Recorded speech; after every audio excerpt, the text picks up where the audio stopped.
Welcome to the show. I'm Jason Whitlock, and I'll tell you why Paul George needs to get out of OKC as fast as he can. And I'll tell you which James, LeBron or Harden, should win MVP tonight. Speak for Yourself starts now. Love it. All right, hello and welcome. Cowherd is off today, so I'm joined by Fox Sports Radio host Doug Gottlieb and a couple of Super Bowl champions, Brian Cox and Seth Joyner.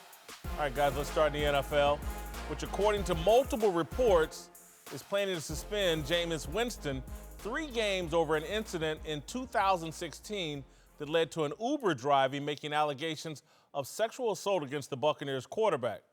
There are a lot of conflicting reports about the details of that night, but Winston has a history of questionable behavior dating back to his time at Florida State.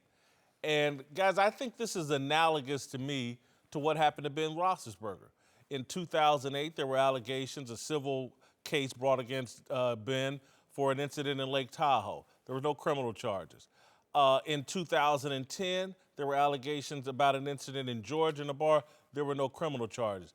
The NFL drew a line in the sand with Ben, hit him with a 6-game suspension. It got reduced to 4, and it really changed the course of Ben Roethlisberger's off-field narrative and behavior. Since 2010, he's avoided trouble. He's been nothing but a very good player for the Steelers. No more off-the-field incidents. That's why I think perhaps 3 games isn't enough here. I think the NFL should err on the side of being too harsh on Jameis Winston and sitting him down for more than perhaps 3 games.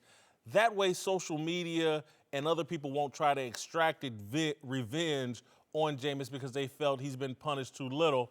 Again, I know there have been no criminal charges in the Jameis Winston case, but I think 3 games may lead the NFL, particularly if additional information comes out, may leave the NFL with egg on its face like they had with Josh Brown, the kicker, with Ray Rice initially. I think they should err on doing too much rather than too little.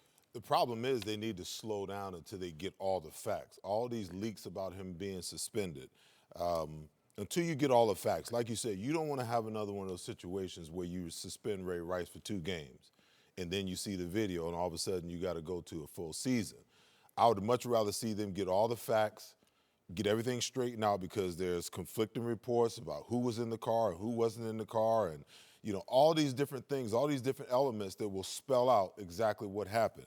Now, if he's guilty of these, you might be right. The only thing you can do is sit him down, take away what he loves the most in order for him to wake up, because he's had way too many incidents, and he's got to understand, as the face of a franchise, he cannot continue to put himself in these compromising positions. Well, look, I think the hard part is, and Roethlisberger also had the motorcycle thing, which, it's not his fault he got into a motorcycle accident, but you're the quarterback of the Pittsburgh Steelers. Why are you riding a motorcycle, especially without a helmet? And, of course, even after that, he had the 2 allegations against him. And Winston, it's not just the stuff at Florida State. It was also, the crab legs and whatever you think of that. It's a pattern of behavior here. Even the bizarre behavior when he did the eat the W thing. Like there's something that's not getting through to Jameis in terms of how we're viewing his behavior. And, oh, yeah, by the way, he hasn't been playing that well. He hasn't been playing up to his potential. And the other eerie part about the similarities is they're actually comparable as players, right? They're both big guys who hold on to the ball a little bit too long. They like the ball, throw the ball deep downfield, and have a tendency at times to force the ball into traffic. I'm with you, Jay, in that you should sit them down longer rather than earlier, if nothing else, to make a point. But when you look at the allegations, man, 5, 6 games for something that may or may not have happened, that it just feels like a long time. Like Ray Rice punched a woman. Got it. Right? I do think we have to be reasonable. It's a he said, she said, and there's a lot of things we don't know, and this is 2 years after the incident. Right. There are some things that are comparable to Ben Roethlisberger, but let's not forget this happened over 2 years ago. And for this to come out now with the type of charades that are going on with the he said, she said, and not only that, I'm going to hire the same lawyer from the girl that was charged you rape or said you raped her at the University of Florida State. I'm going to get her lawyer. And so there's some stuff going on beneath the scenes that we don't know. The thing that I'd like to say in terms of being close to Ben Roethlisberger, okay, the difference is this is Jameis' first bad thing as a pro player. All the other stuff happened at Florida State. We talk about the crab legs. We talk about the standing on the table and yelling the vulgarities. We talk about the other girl coming out. And then we talk about this incident. You know, to me, the parents are the big issue. You don't see the parents in any of this stuff. You don't see them making any conversation. Where's the dad? Where's the mom? You know, at the draft day, you saw the dad and the mom draped around Jameis, but they've kind of been unseen and unheard when this stuff, you know, kind of comes to the forefront. For me, I'd like to see the parents take on more of a thing. We're looking at Jameis at 23. Ben Roethlisberger was 27, 28. Much different age, you know, the maturity process. Jameis has been to look at to say, this is who I can become if I can get on the straight path. And I get your point about the parents, but you know just as well as I know, you know, the elation of being drafted in the NFL, you understand what happens in that household when you come from a less than affluent household. You're the breadwinner. All of a sudden, he becomes his dad's brother, his mom's husband, his brothers and sisters' father, okay? So no matter what the circumstances are, the parents aren't going to come forth and say or do anything to bite the hand that feeds them. So listen, if he wasn't raised right from the beginning, that it's not going. We don't know that. Hold on, but I'm just Seth. I will say, because I think you made some very real points, and so did you, Brian. I will say this: my mother bites my hand constantly, and trust me, I feed her well, right. Very well. She bites my hand because she constantly. raised you right. No, I get it, and so I think that's Brian's point too. That a lot of times we're sitting back and we're demonizing the commissioner, Roger Goodell. Why is he coming down? Why is he coming down? And a lot of times it's because the family or the parents have let someone down. They're not coming down, and I find that's an interesting point. The guy, he's 24 years old. He's been having these incidents forever, and I haven't seen the parents step in here. And so now here he is at the mercy of Roger Goodell and the court of public opinion, and it's not going to treat him well. Okay, well, first, there's two parts to it. I understand parents and how you're brought up. I will say that everyone who's followed Jameis back to Florida State, or even if you watch Hard Knocks, and I know it's a TV show, okay, in many ways he appears to be exactly what you want as leader of men. On the other hand, he has not been held responsible for however he behaves in public. And I think what Jason's getting at is like, hey, dude, at some point you got to grow up. Okay, 23 years old, and I know his mom and dad need to be involved, but this is in Scottsdale. This isn't at home. Hey, you got to be a grown-up. You're the quarterback of the Tampa Bay Buccaneers, and no one's ever held him accountable. Whatever happened with the crab legs, it's very possible that was a place that a lot of dudes at Florida State used to go in and get stuff and not have to pay for it. That's not the quarterback. My mama used to always say, the way you act in this house is the way you act out in the street. So you're going to act right in here. So look, it's possible, you know, he could get a pass having lived in the real world of college sports to where we did get things for free. On the other hand, remember when he was suspended, but he still came out and he was throwing with the team? Like, Jimbo Fisher never held him accountable. The Buccaneers have never held him accountable. And at some point, he's got to get that lesson. And if not now, when? Like, how bad does it have to get? My problem with it is, I'm also with you guys in that it seems to be really fuzzy details. The 2 years removed.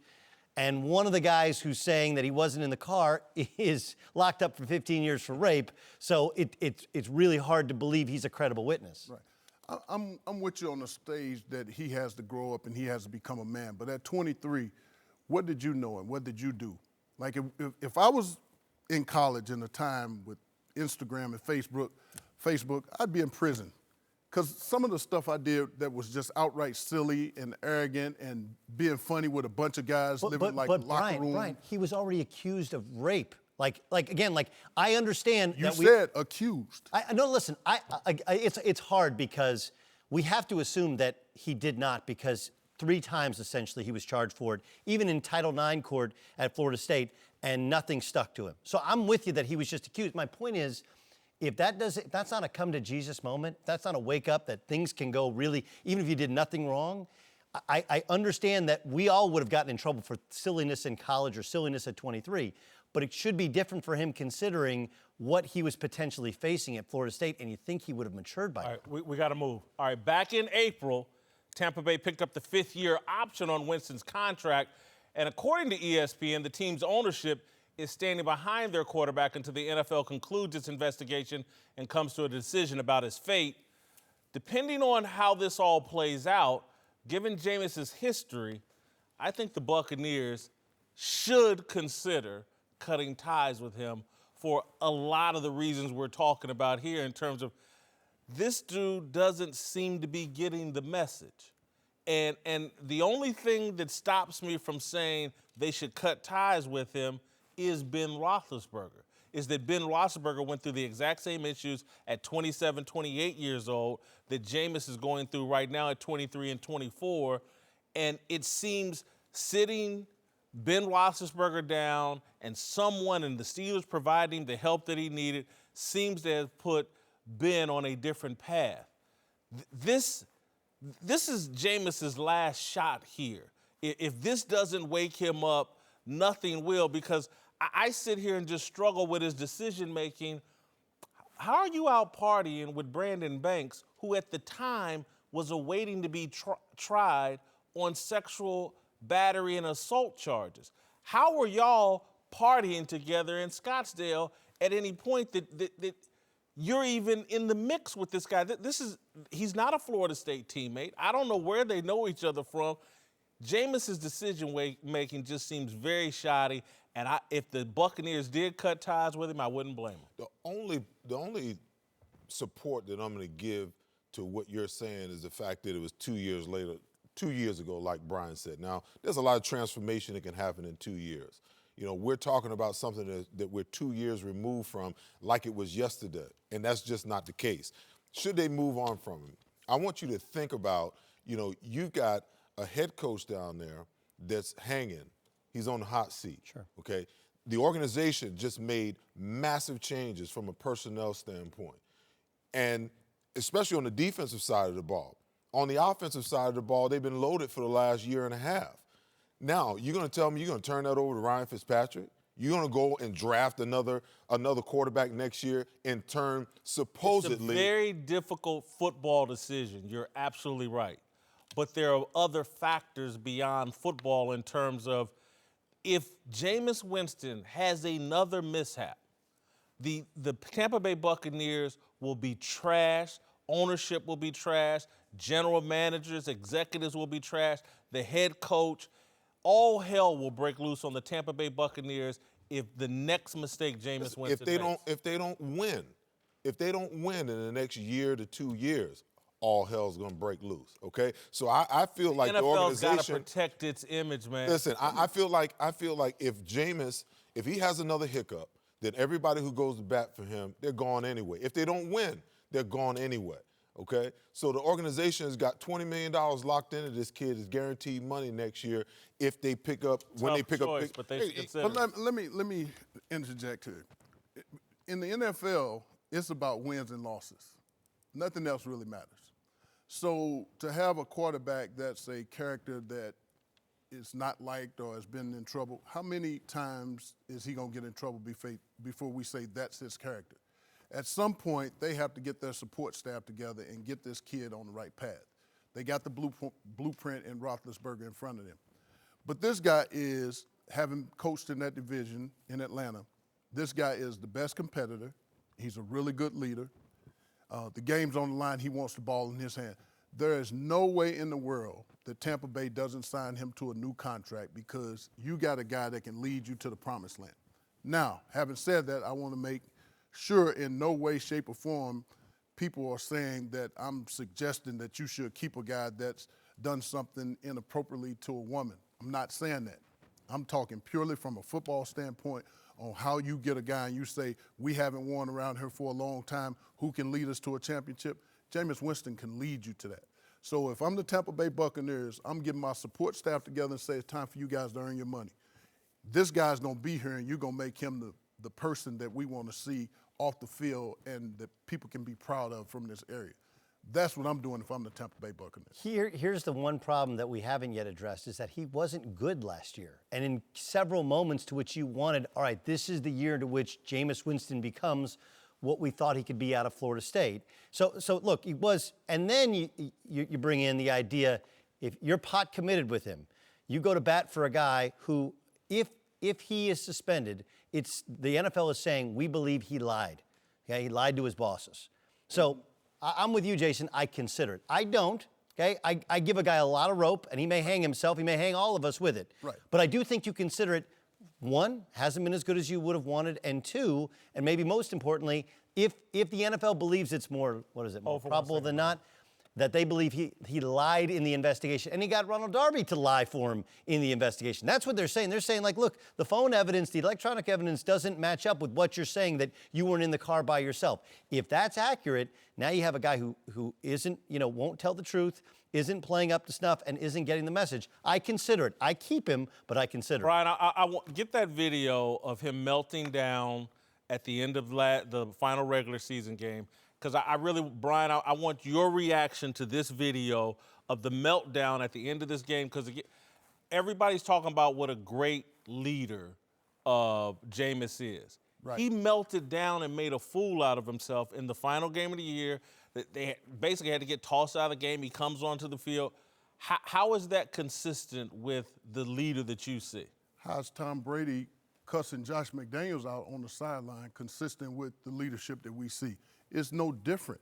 We give Tom Brady a pass for cussing. Brian, watch It's not different. Yes, it is. It's not different. The guy's competitive, and what did he do? He went up to the official after the game and apologized. He apologized in the press conference. I can't do this. My emotions got the best of me. But when Tom Brady stands on the sideline and cuts Josh McDaniels out, we give him a pass and say that's okay. Is that all right? He just shoved a staff member. He's Sheldon going on to the Look, and trust me, I watched this video and watched the game and came away like, damn, this dude really cares. Right. And it made me more invested in believing that he does have a chance to be great. But when you put the whole thing in context, it's just more bad decision-making from Jameis Winston. Two things. One, I would argue the fact that he played poorly last year.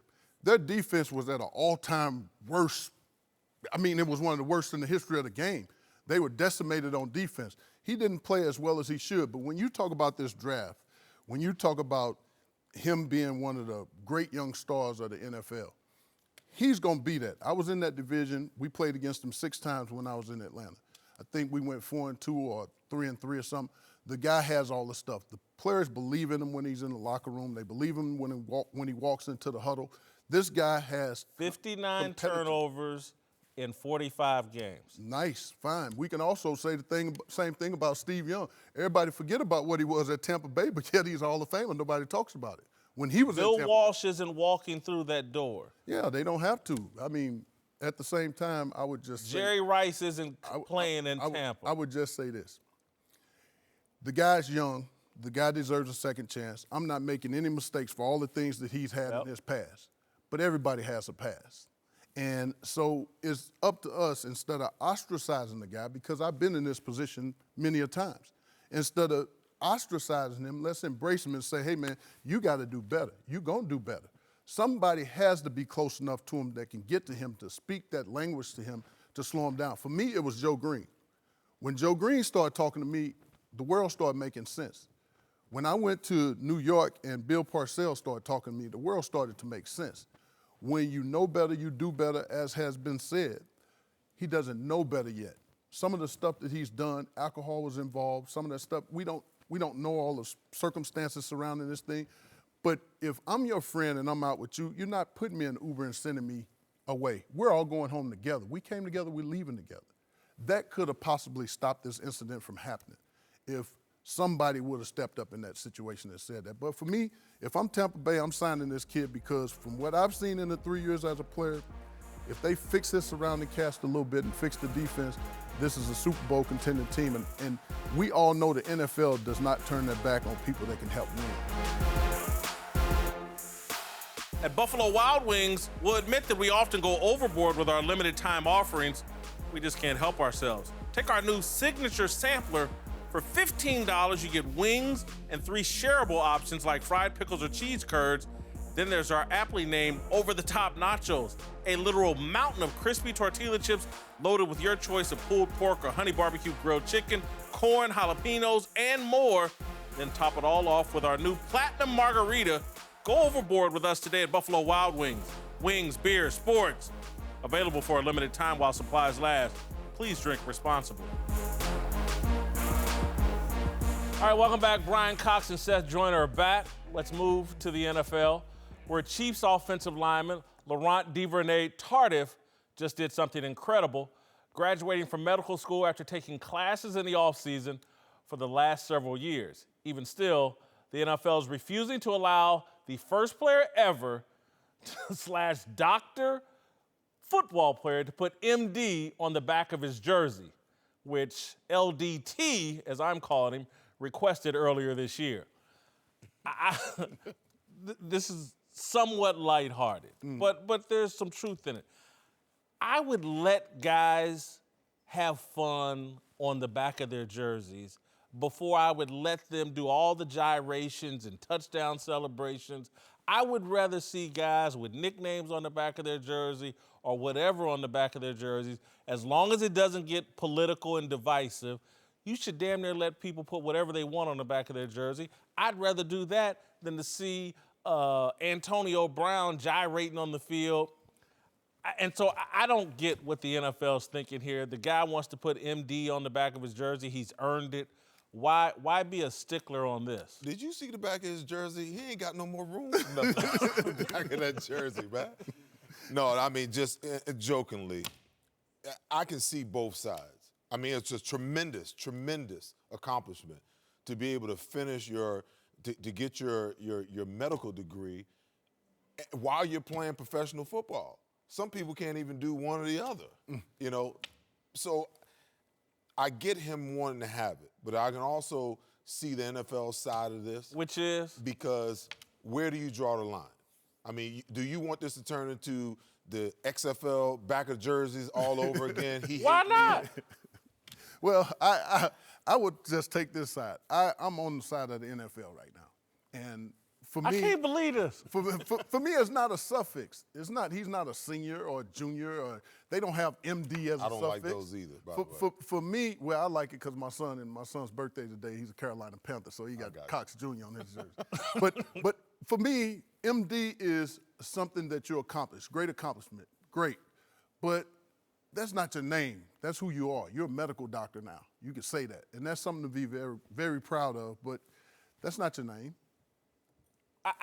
I'm blown away that both of y'all somehow see any wisdom in what the NFL is doing. I'm straddling the fence. Not me. I'm straight on the NFL He's side. on the other side. I'm straddling the fence. This is why they call it the no fun league. But you have to have celebrations. No celebrations is no fun to me. I mean, listen, I want to gyrate. As hard as you work. I scored a touchdown. I want to gyrate. As hard as you work in the game, not to be able to allow your emotions to pour out when you do something great. The only way to pour out your emotions is to gyrate the way Antonio Brown does. So let me ask you a question. That's orchestrated and calculated. Did you have a problem with Billy White Shoes Johnson? No, because that was fun, and he was the only one doing it. Now everybody's doing it. And Billy White Shoes Johnson wasn't some sexual gyration. So move forward a generation and realize that these kids they're not wired like we are. Like now, if somebody did that little hip gyration when we were playing, they was gonna pay for it. You understand what I'm saying? But this is a different generation, man. It's a different generation. It's like I love the icky shuffle, but again, all those things are harmless. But to me, the easy solution for the NFL, players want a platform, and we can't do this, we can't do that.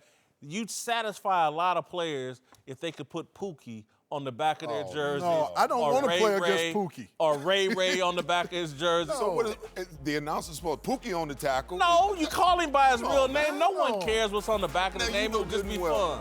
If I'm doing the game and he got Pookie on the back of his jersey, I'm calling him Pookie.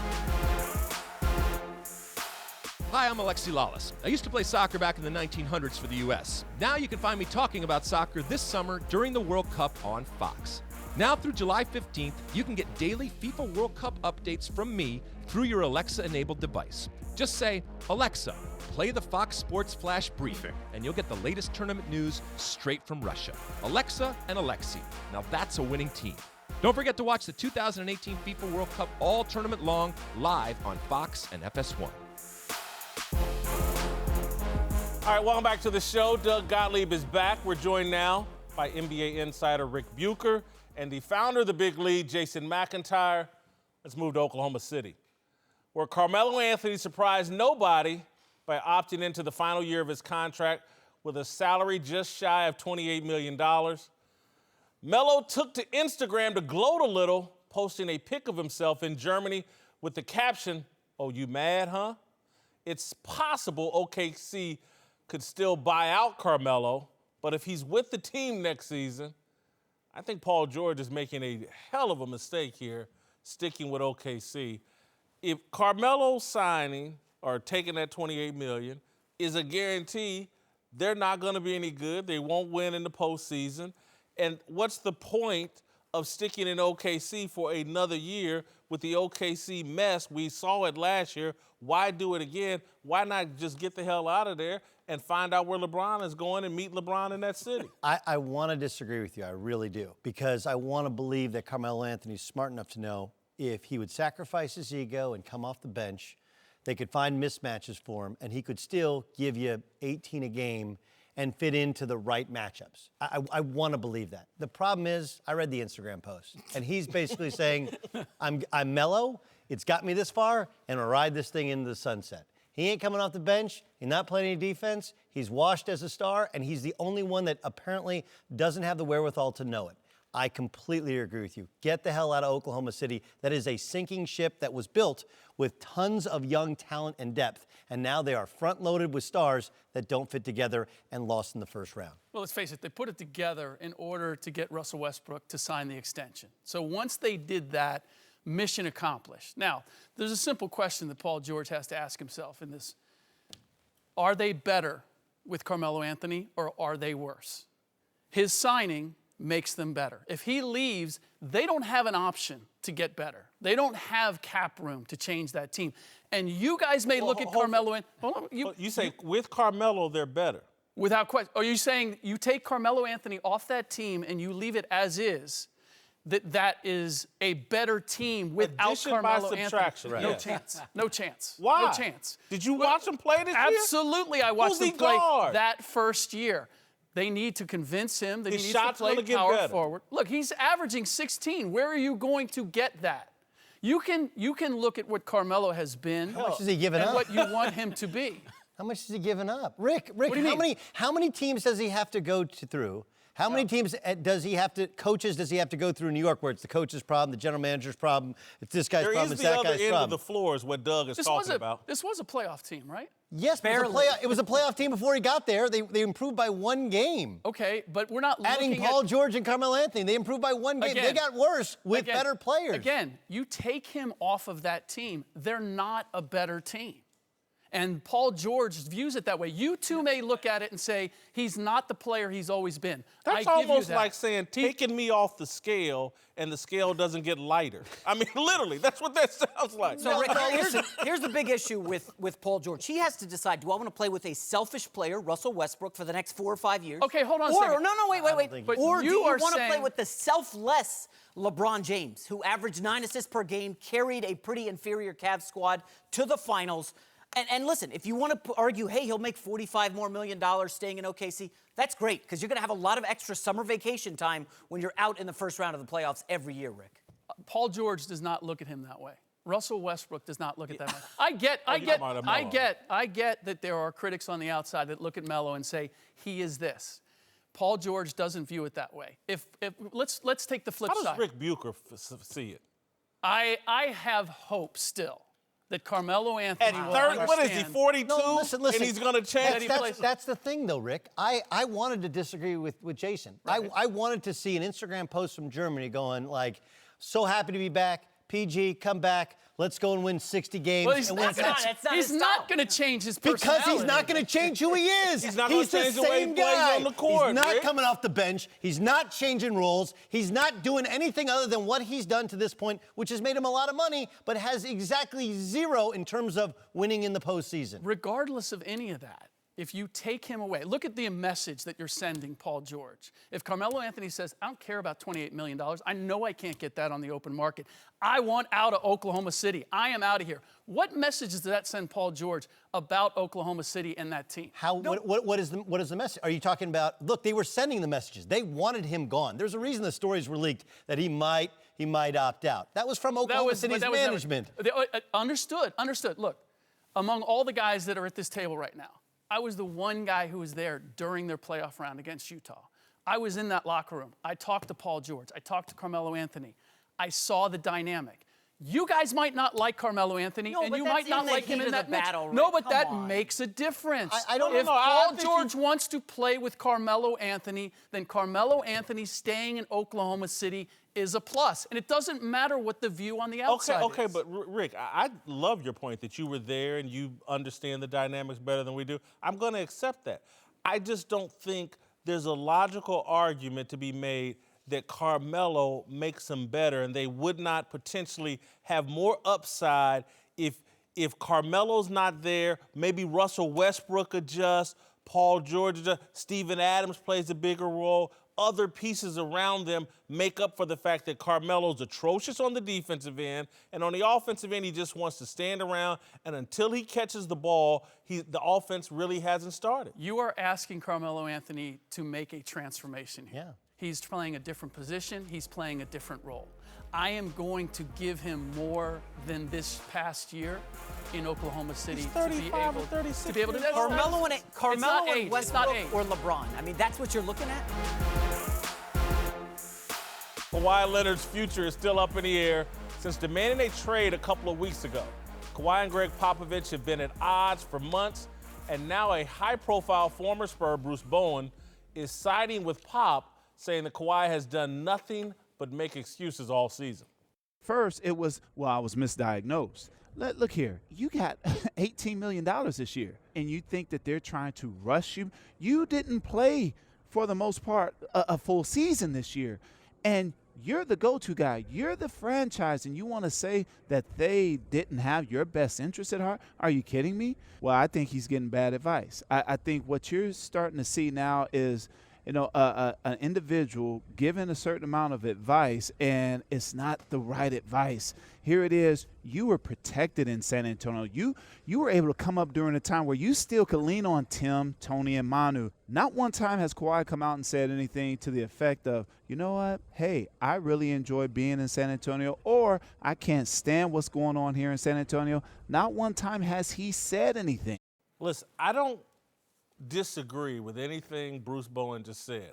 I just don't get why he's saying it. He works for the Clippers television broadcast, and he's a former San Antonio Spur and connected to that organization. How are the Clippers or Spurs helped in any way by those comments? I can't disagree with what he said, but I just don't understand. Where's his loyalties? The Clippers would love to have a shot at Kawhi, and the Spurs would love to have a shot at keeping Kawhi. And this dude just threw gasoline on everybody. And a match. I agree, but this is what all of the old Spurs are doing, right? That's what, Tony Parker saying, I had the same injury, it was 100 times worse, and I'm back playing. Agreed. It's like they all got together and like, F this dude. He's not a Spur. He doesn't appreciate it. We could have won another. I think, I truly believe this, and Rick, you can speak to this. Yeah. I think most guys in the league thought you could get the Warriors this year, that their bench wasn't as good, that though the big three had learned to play together, Draymond couldn't make a shot, whether it was his shoulder or his head, or maybe a combination of the two, and they didn't really have a fifth great player, especially when Iguodala got hurt. And even when he was hurt, that was not the team that won 73 or the team that ran through the playoffs last year. And I think they thought, we got a shot. LaMarcus has finally bought in. If he's right, we got a shot. Houston could have beaten them had Chris Paul been healthy. And I think they're ticked that they had one last shot, and here's a guy that had a little thigh problem that Tony Parker came through. The problem is,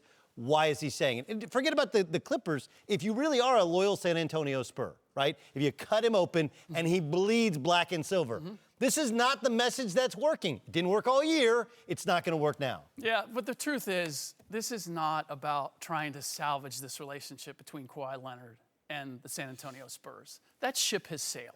There's no getting him back in the camp. From what I've been told, this is about Kawhi Leonard just doesn't want to play for Greg Popovich anymore. It was okay playing for Pop and doing the San Antonio Spur way when you're winning championships. He hasn't won a championship since 2014. That's 4 long years doing it the San Antonio way. My only issue with Kawhi is just tell us. Tell us why you're leaving. I agree with Bowen. Don't tell us it's like, I don't trust the franchise anymore because of how the injury was handled. and I want to go to LA. Okay, wait. What is it? You want to go to LA or you don't trust the franchise anymore? Because if you don't trust the franchise anymore, then you want to go someplace where you can win and where you're comfortable and you're not targeting a destination. He wants to ultimately go to LA because that's where he wants to live, that's where he wants to play. And if you're going to, look, if I'm not going to win championships, I might as well live and play where I want to live and play. And San Antonio just isn't it. So Popovich, Manu Ginobili, Tony Parker, and now Bruce Bowen, all taking shots at Kawhi Leonard. You guys know Bruce Bowen's number was retired by the Spurs. Okay? He was made by Popovich. Popovich made Bruce Bowen who he is. He's on TV today because of Greg Popovich. Turned him into an all-defensive player. He was a 5-time first-team all-defensive player. And I'm not surprised at all. This is how the Spurs operate. Are you going to take shots at us? We're like the mafia family. You're going to come after us, Kawhi? You want to run out of town? Well, you're going to have to deal with this. You're going to have to deal with the bad-mouthing in the press. You know what? We should acknowledge the fact that the Iron Dome in San Antonio has been pierced. The fact that we're talking about them in the same way we're talking about the New England Patriots the problems that they have, right? And so all of the Spurs are getting together to go up there and patch that dome and go, it's not the organization, it's not San Antonio, it's that guy. I also think, and I'm sorry we got to go here, Doug, but that Bruce Bowen is saying this because I think he feels like Kawhi is a bit pop-made and that when he goes someplace else, he won't be as good without the pop system. I believe that's what Popovich believes. I think Bruce Bowen and these guys are trying to shake Kawhi to say, you think the grass is green, but wait till you get out of pop system and find out what the NBA is like. You won't be the same player. All right, welcome back. Doug Gottlieb, Rick Bucher, and Jason McIntyre are back. Let's continue with the NBA, where James Harden is expected to beat out LeBron James for the MVP at tonight's NBA Awards, which would make this the 5th straight year the best basketball player on earth will fail to win the award. When you stack up LeBron and Harden head-to-head, LeBron does appear to have an advantage, topping Harden in almost every category, but losing in what may be the most important one, victories during the regular season. And as much as I love victories during the regular season, I'm not a huge James Harden guy. I think it's a nice little gimmick that works in the regular season, and then it gets to postseason and you kind of see his true value. And his true value just doesn't come close to matching LeBron James. LeBron is getting cheated out of his 5th MVP award, and he's probably been cheated out of a couple of more. It's a little bit unfair to LeBron. Okay, what else is unfair is that graphic is completely unfair, right? You're doing on total points. James Harden played 10 games less than LeBron James, right?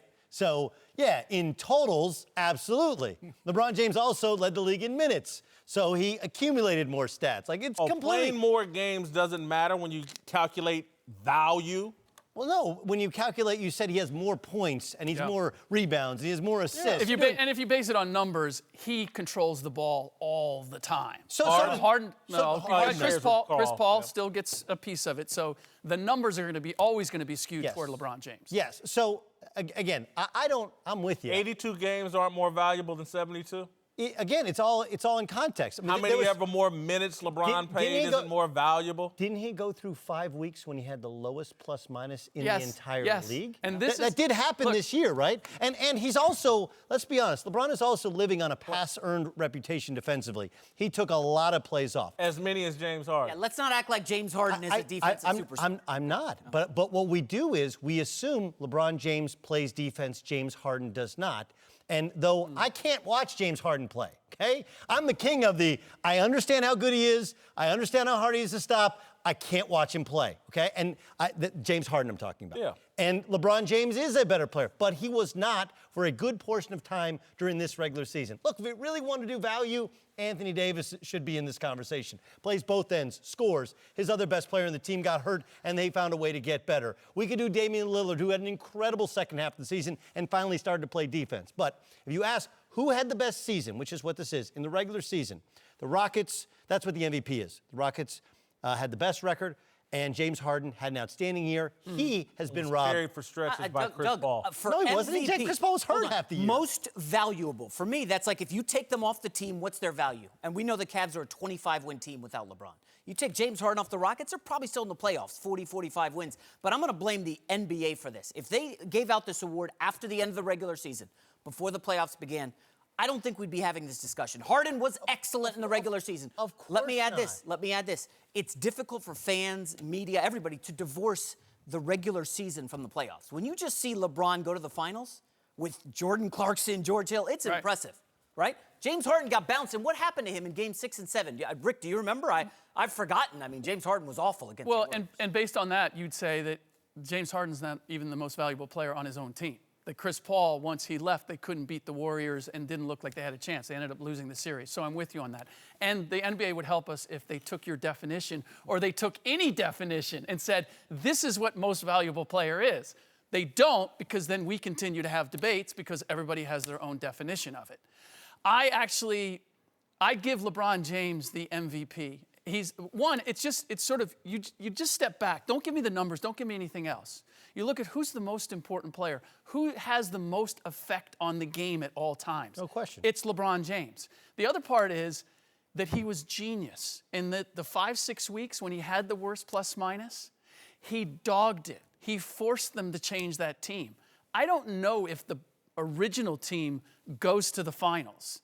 He basically disappeared on them, forced them to change up the deck, and ultimately put a team together that wasn't good enough to win a championship, but certainly was good enough to get them to the finals. He not only was the most valuable player, he was the most valuable general manager. I think what's amazing about the awards thing is we do this all the time now. Why are in you sports. dodging the beauty that he just said? Respond to what he just said. Well, I actually disagree with I agree with him that he dogged it. I would disagree. I think they'd be better in the postseason because you had all those veteran players who were struggling to get along, and they would have made shots and made. I mean, like Isaiah Thomas is making shots. I thought that too, Yes, but the bottom yes, he line actually is would've. he took that young team to the finals. They got there. I think they could have been better, but I'm not convinced. I'm not even sure all those old bodies would have made it to the finish line. All right, yeah, but you wouldn't if like Dwayne Wade in an NBA Finals, you wouldn't have been able to count on him more than Rodney gotta Hood. go. All right, welcome back. Seth joining us here for Last Call. Let's move to Jerry Rice, who just appeared in ESPN the magazine's Body issue and said that at 55 years old, he believes he can still play in the NFL. Seth, is he delusional, or is he taking a little pot shot at the NFL? It might be a little bit of both. You know, I mean, the game has changed. I can't imagine Jerry Rice in today's game with guys not being able to bump at the line of scrimmage. But at the same time, at 50, how old is he? 55. 55 years old? Come on, man. I play basketball with my son. I got to watch, make sure I don't step the wrong way and tweak something. I think he's also saying you can run over the middle unmolested now in the NFL. And I think he's taking a little pot shot. A little bit. The game's easy. A little bit. All right, to Nick Foles, whose new book about his improbable run to the Super Bowl comes out tomorrow. The book is called Believe It, and I can't believe Foles stayed in Philly as a backup to Carson Wentz. All right, Seth, you think Wentz will read Foles' book? Oh, absolutely. They're great friends. There's no animosity between the two of them. Nick Foles, Why would he be upset? Well, Nick Foles is too wimpy to go after his job. Nick Foles knows that it's Carson Wentz's job. He knows that he's the future of the franchise. Plus, One guy knows he's MVP of the Super Bowl, and the other guy's not. They had him under contract for another year, so it wasn't. Some guy wasn't man enough to go take Wentz's job like he should have. Because he can. See you tomorrow.